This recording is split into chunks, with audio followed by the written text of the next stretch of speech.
السلام علیکم دوستو، میں ہوں ڈاکٹر نذیر صدیقی اور آپ دیکھ رہے ہیں میرا یوٹیوب چینل۔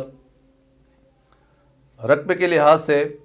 پاکستان کا سب سے بڑا صوبہ بلوچستان آج عالمی طاقتوں کی نشانے پہ ہے،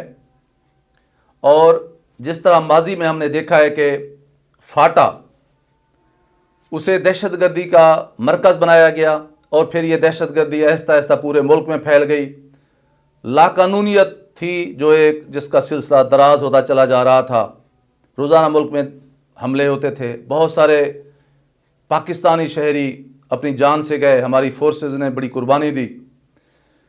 آج کل پھر بلوچستان کو نشانے پہ لیا گیا ہے، داعش کو منظم کیا جا رہا ہے، کردار بدل گئے ہیں۔ اس وقت ٹی ٹی پی تھی، آج بی ایل اے اور داعش کو منظم کیا جا رہا ہے۔ پچھلے دنوں آپ نے دیکھا ہے کہ ایف سی کے جوانوں کو شہید کیا گیا، پھر ہزارہ ڈویژن سے قبیلے سے تعلق رکھنے والے کان کن کو شہید کیا گیا، جس کا مقصد صرف یہی تھا کہ ملک میں عدم استحکام پیدا کیا جائے اور دہشت گردی کو فروغ دیا جائے، کیونکہ بلوچستان جو ہے اس کی بہت بڑی اہمیت ماضی میں بھی رہی ہے اور اب اس کی اہمیت مزید بڑھ گئی ہے۔ بلوچستان مالی وسائل جو اس کے جو معدنی وسائل ہیں اس سے مالا مال ہے۔ یہاں تیل اور گیس کے وسیع ذخائر ہیں، اس کے علاوہ یہاں سونے اور تانبے کے بھی اتنی بڑے ذخائر ہیں، جس طرح ریکوڈیک نے سروے کیا تھا۔ یہ علیحدہ بات ہے کہ اس کے ساتھ ہمارا جو معاہدہ تھا وہ میچور نہ ہو سکا۔ کہا جاتا ہے کہ اگر بلوچستان کے وسائل بڑی دیانتداری کے ساتھ اور دانش مندی کے ساتھ استعمال کیے جائیں تو پاکستان کا نہ صرف قرضہ جو ہے وہ ادا کیا جا سکتا ہے جو اربوں ڈالروں میں ہے، بلکہ پاکستان ایک خوشحال ملک بھی بن سکتا ہے اور دوسرے ممالک کو قرضہ بھی دے سکتا ہے۔ یہی وجہ ہے کہ بلوچستان میں ہمیشہ عدم استحکام پیدا کیا جاتا رہا ہے۔ اب اس کی اہمیت اس لیے مزید بڑھ گئی ہے کیونکہ یہاں سے سی پیک گزر رہا ہے اور گوادر کی بندرگاہ موجود ہے، جو چین کے لیے، اس کی بقا کے لیے، اس کی درآمدات اور برآمدات کے لیے، اس کے مستقبل کے لیے کلیدی اہمیت کی حامل ہے۔ اور ظاہر ہے پاکستان کا مستقبل چین کے ساتھ جڑ گیا ہے، اور وقت کے ساتھ ساتھ اب روس بھی اس منصوبے کا ایک اہم حصہ دار اور پارٹنر بننے جا رہا ہے۔ اس لیے اب عالمی طاقتیں، خاص طور پر اسرائیل، بھارت اور امریکہ، ان کے دل میں یہ کانٹے کی طرح کھٹکتا ہے بلوچستان اور سی پیک اور جو گوادر ہے۔ اس لیے اب داعش کو، بھلے وہ کراچی ہو یا بلوچستان، ہر طرح سے جو ہے وہ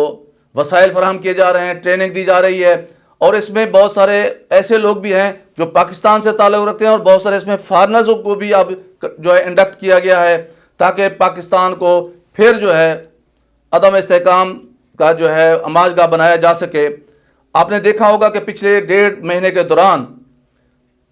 ہمارے prime minister, D G I S I اور چیف آف آرمی اسٹاف کے درمیان 3 اہم ترین ملاقاتیں ہوئی ہیں۔ ان تینوں ملاقاتوں کا جو محور مرکز تھا وہ صرف بلوچستان تھا، کیونکہ بلوچستان اب دوبارہ ایک وہی فاٹا یا وزیرستان بننے جا رہا ہے، جیسے شمالی وزیرستان اور جنوبی وزیرستان ایک وقت ایسی خوف کی علامت بن گیا تھا۔ پورے پاکستان کے قانون کو ہاتھ میں لینے والے لوگ وہیں اکٹھے تھے، اب اسی طرح کے وزیرستان بنایا جا رہا ہے فاٹا کو۔ تو پاکستانی فورسز نے اور ہماری اس وقت کی حکومت نے، ریاست پاکستان نے فیصلہ کر لیا ہے کہ اب بلوچستان کو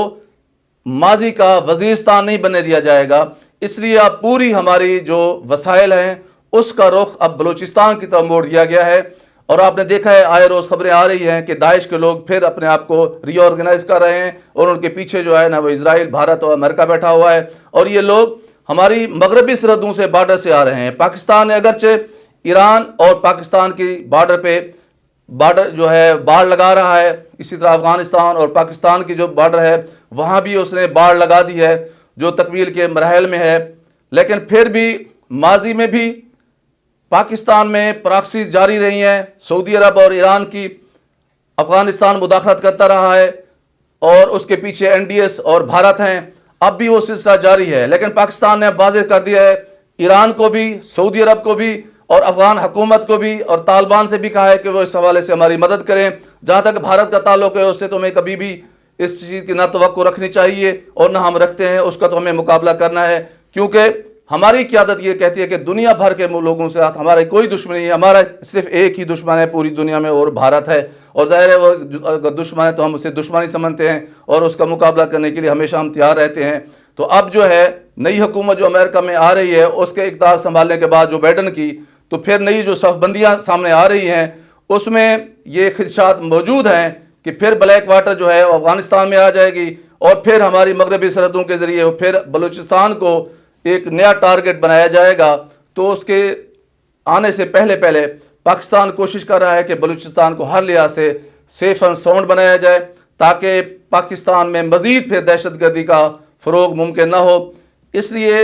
آج کل آپ نے دیکھا ہوگا کہ ہماری فورسز اور ہماری سیاسی قیادت سب کی توجہ کا مرکز بلوچستان ہے، اور دن رات ہم اسی کوشش میں ہیں کہ بلوچستان کو محفوظ رکھیں گے۔ جو ہمارا مستقبل ہے اسی سے سی پیک جڑا ہوا ہے، اسی سے گوادر جڑا ہوا ہے، اور بلوچستان کی برکت کی وجہ سے ہی چین ہمارے ساتھ کھڑا ہوا ہے، روس ہمارے ساتھ کھڑا ہوا ہے، اور ہم نئی ایک صف بندی کا حصے بننے جا رہے ہیں جہاں ہماری عزت بھی ہے، احترام بھی ہے، اور ہم کسی کے جو ہے نا وہ محتاج بھی نہیں ہے جیسے ہم پہلے سعودی عرب یا باقی دیگر ممالک ہوا کرتے تھے۔ لیکن اس لڑائی میں جو بلوچستان کے تحفظ کی لڑائی ہے، پاکستان کے تحفظ کی لڑائی ہے، اور پاکستان کی خودداری اور قومی وقار کی لڑائی ہے، اس میں پوری پاکستان قوم نے حصہ لینا ہے۔ صرف حکومت اور فورسز اکیلے کچھ بھی نہیں کر سکتی۔ وقت آ گیا ہے کہ پوری پاکستانی قوم اپنا فرض ادا کرے، ہر پاکستانی شہری اپنی فورسز کے ساتھ شانہ بشانہ کھڑا ہوتا ہوا نظر آئے، تاکہ پاکستان یہ جو بلوچستان میں نئے سرے سے جو ایک لعنت کو پھر پیدا کرنے کی کوشش کی جا رہی ہے عالمی طاقتوں کی طرف سے، ہم اس کا کلا کما کر سکیں۔ دوستو، آپ سے گزارش ہے کہ میرے YouTube channel doctor Nazir Siddiqui کو سبسکرائب فرمائیں، بیل آئیکن کو ضرور دبائیں تاکہ میری تمام ویڈیوز آپ دوستوں کی خدمت میں پہنچ سکیں۔ اپنا خیال رکھیے، اپنے ارد گرد لوگوں کا خیال رکھیے، سب سے زیادہ میرے اس پیارے پاکستان کا خیال رکھیے۔ پاکستان زندہ باد۔